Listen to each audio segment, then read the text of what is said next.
Guard बाजो शस्त्र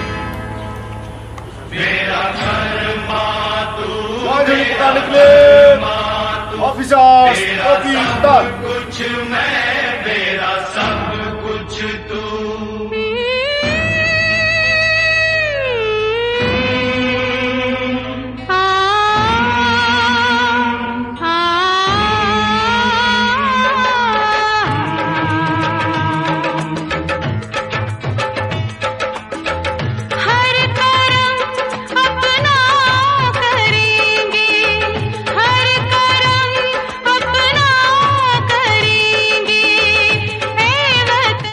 সাতচল্লিশ চনৰ 15 আগষ্টৰ দিনা আমাৰ দেশ স্বাধীন হৈছিল।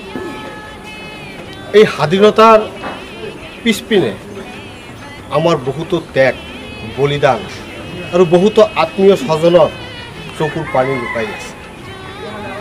আমি কেৱল 15 আগষ্ট আৰু 26 জানুৱাৰীত জাতীয় পতাকা উত্তোলন কৰি আমি দায়িত্ব হাৰিলে নহ'ব।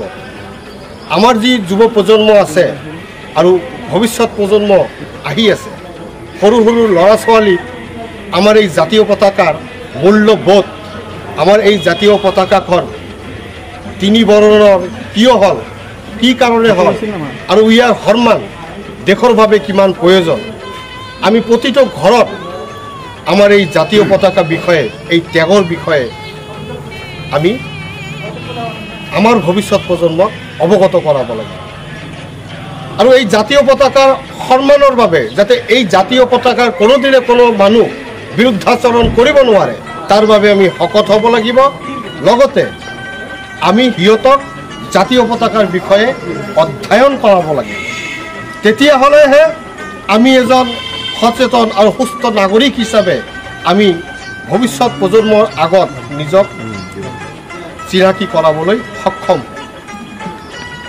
আমাৰ দেশ স্বাধীন হৈছিল 1947 চনত, কিন্তু মনত ৰাখিব ব্ৰিটিছ সাম্ৰাজ্যৰ আগতো আমাৰ দেশ গোলাম আছে।